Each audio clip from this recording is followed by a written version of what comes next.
Hi everyone, it's Kristen. So this video is going to be different, I think, than any video I've done before or done previously, just because, um, yeah, like I have questions. Like, I don't know what's going to happen, like, to the comic book industry. Well, let me explain. Okay, so I got this in the mail. Um, Obviously I tore out my address. But this is basically saying, because I subscribe to Allure, it's a beauty magazine because I like makeup and I like knowing about stuff like that. But basically it says that they are no longer putting out a magazine. They're going totally online. And so for the remainder of my subscription, they're giving me a subscription to Vanity Fair instead. And that got me thinking, like, because my mom, she subscribed to Martha Stewart Living, and she actually saved most of those issues just because she really likes Martha Stewart and she really likes, all the tips and tricks and photos in there. So she saved most of those issues. But Martha Stewart Living a couple years ago, they went digital, and my mom was she's not a digital person. She doesn't go online and to look at stuff like that. So she was sad. I mean, because she really enjoyed looking at that magazine and getting it every month. And I'm kind of the same way. I like to have like a book or a magazine in my hand rather than just looking at it online. I know. I mean, for someone younger, like I shouldn't be true, but it's true. Like I don't have a Kindle. I like an actual book in my hand.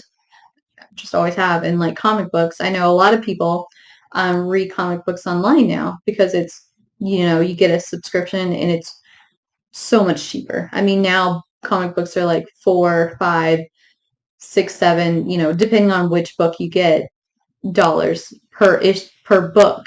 And if you're like me who used to get like want to get all the X titles. There was like X Factor, X Force, X Men, Uncanny X Men. And then all the crossovers and tie-ins that. So if you follow like a specific, um, Marvel universe or DC universe, like all the Supermans and Spider-Mans, you want them all. You want to so that especially when they tie in, so that the story makes sense, so you can read the whole story. And then if you spend $5 per issue, and just get 4 issues every month, I mean, that's still, I mean, that still adds up. That's still expensive. So anyway, that got me thinking, do you think like the comic book industry, will go digital in the next, maybe 10, 15, 20 years? I mean, granted, the comic book industry itself, superheroes will never, I feel like, never go away because now we have all, these successful multi-million dollar, billion-dollar franchises with the movies, and then you have all the tie-ins like the action figures and the toys and all kinds of stuff. So that in the TV shows that Marvel's putting out, Disney Plus, like the X-Men animated series, the X-Men 97 is coming out next year, supposedly. We'll see. I mean, it's been delayed a couple times, but I'd rather them be delayed and get it right than to put out something that's not quite ready. Like the last season of the animated series, you could tell the animation wasn't quite the same.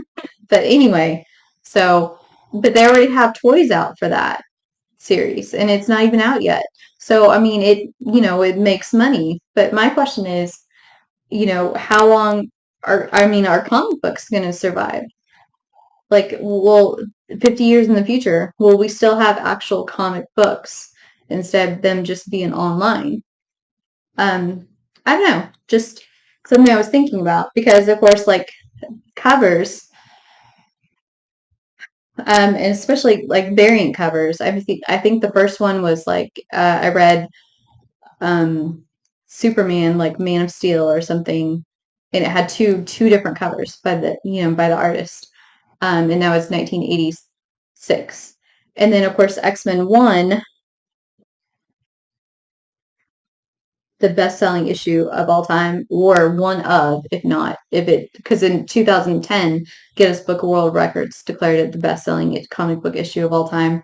I don't know if it still holds that title, but it's because I have multiple of these, so it's okay that I like open it up, and then you know, so you pulled up the rest of it. Because you had the one that had like this huge gatefold cover, which is really cool. And then you had, the four other ones that showed the individual covers, like this.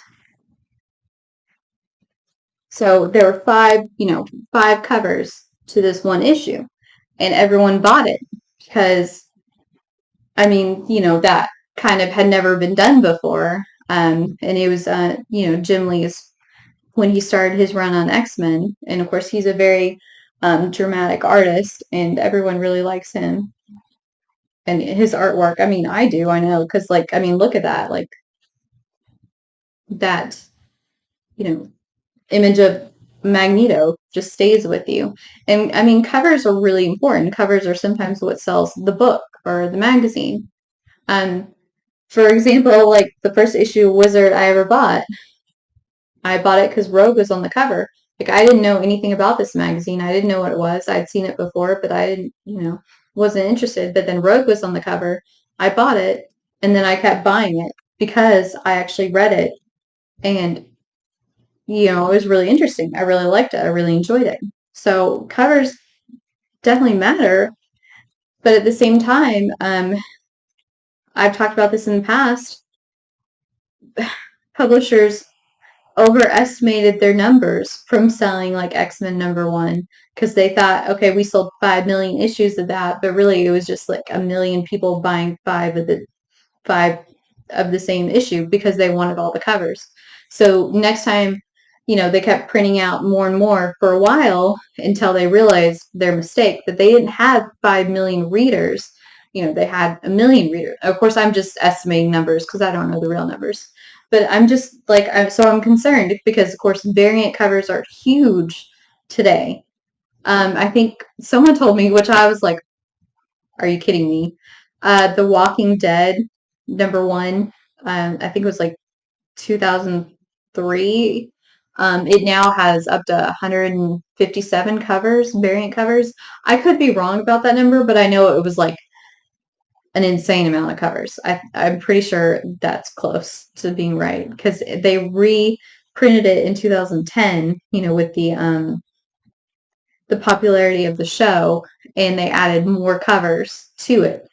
And sometimes, like, the different conventions will have their exclusive cover to a comic book, or different comic book stores will have their own exclusive cover, depending on, the comic book and how comic book store and how big they are.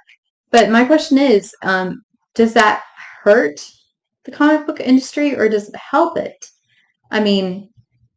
Because,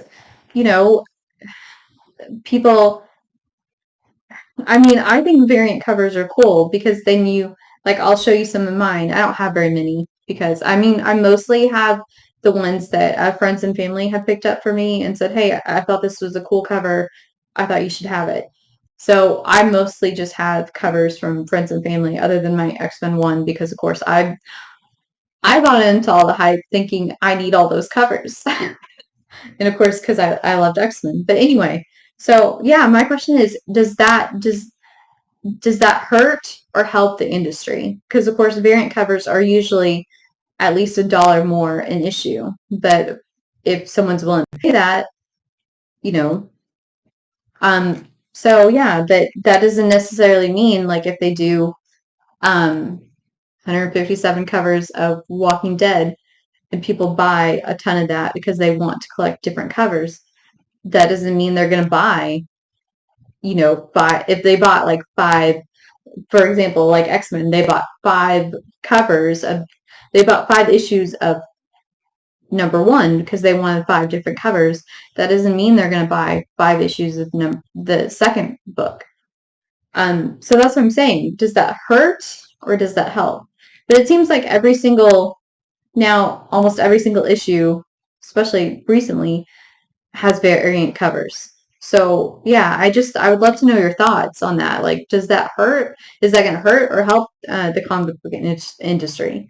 I mean, because prices of comic books just keep going up. Like, 4, 5, 6, 7. One of my comic books I ran across was like $8 for just a regular issue, and I was like, holy cow! I don't remember that, but it was X-Men, so I'm like, okay. So yeah, I'm guilty of that too. Like I will pay more because, I want it, but at the same time, is that ultimately going to hurt the comic book industry? Like, are we going to go to all digital? Because there are a lot of people that don't care about variant covers, that don't collect every single issue, that don't want to collect all the variant covers. They read it online because having a subscription to a service, they can read all the comic books they want. They don't have to go out and buy all the individual issues. Like I don't know how much a subscription is per month because I mean, yeah, I haven't looked into that, but I mean, I imagine that's cheaper than trying to buy all the comic books out there that you want to read, especially if, because Marvel and DC are so guilty of the huge crossover events that, especially during the 90s, that you had to read all the issues that tied in, in order to, get the full story.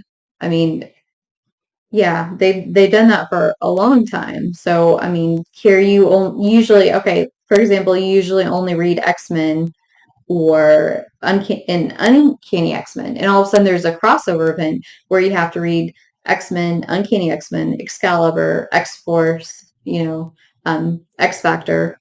So that instead of just buying 2 issues, you buy 3, or you buy 5, you buy 3 more because you want to read the whole thing. So yeah, I mean, it's just a thought, like, because of course covers are super important. I mean, that's why I bought the Wizard magazine, and that's why I kept buying them, because I bought the one and loved it and kept buying it. And like, I mean, comic book have been using gimmicks, I will say, to get us to buy issues all the time, like the foil covers, which I think are really cool, but again, like it's a gimmick. Um,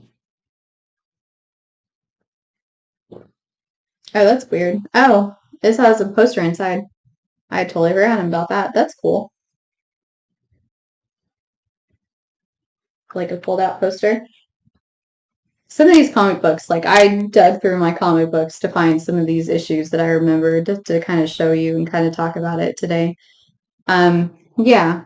So foil covers, and sometimes they include like a trading card in with them, so that you'd want to buy the issue for that. So, like I said, more foil covers. And then they have like cutouts, which I think honestly, like every X-Men collector almost has these 2 issues, because they're both really cool. Like especially this one, because it actually looks like a file, and then you open it and there's all kinds of stuff in there. And then of course, Marvel wasn't the only one that did it. DC did it too. And then you have like these, I don't know what to call these, but these like shifting ones. And even on the back is like, you can hear that it's not just paper. Like I said, I wouldn't call these holographic, but what are these called? Help me out here in the comments. And then like using totally different art styles that's, not in the book, but like for the covers. So they've been doing that for a while too. Like this is one of my favorite covers. I just love this image of her. It's very iconic.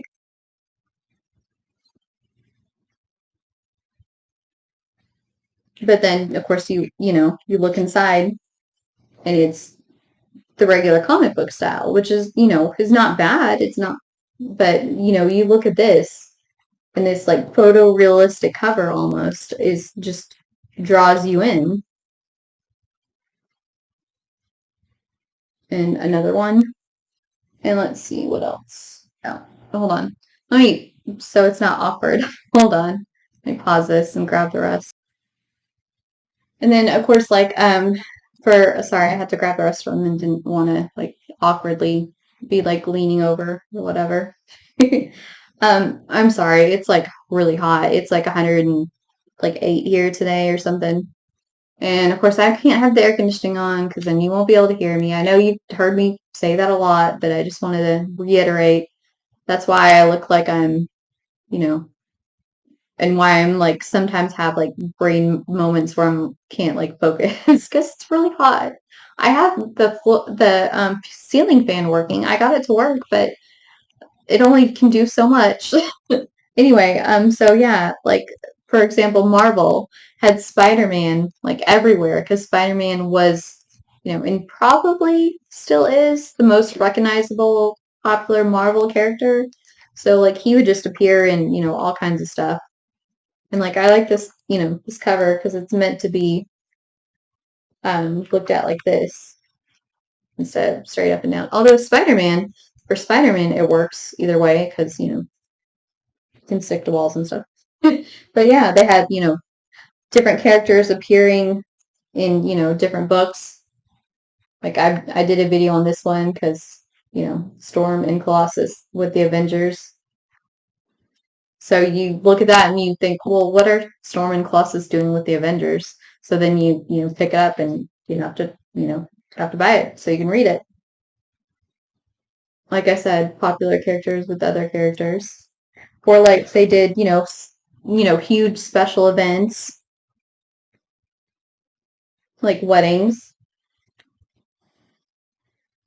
Obviously, you'll recognize some of these books because some of these books I've done. Where like, I mean, this also is just a very dramatic cover. It just kind of draws you in because you're like, wow.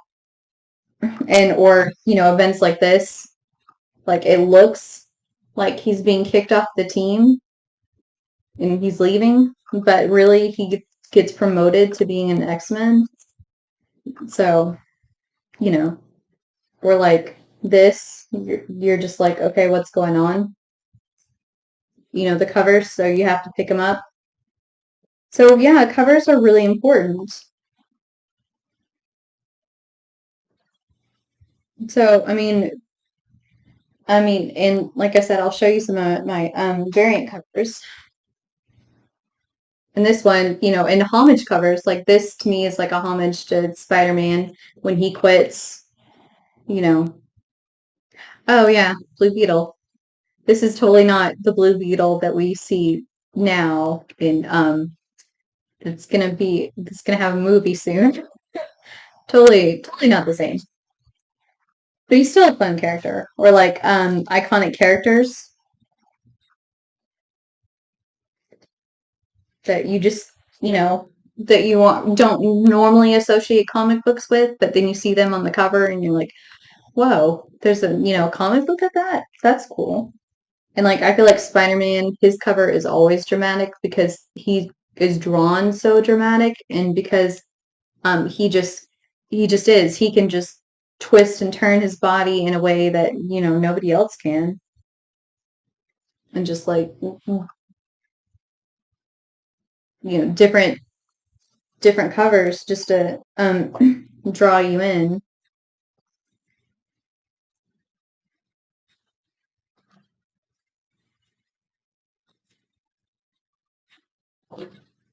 And like this one is very dramatic because you're like, okay, what's going on?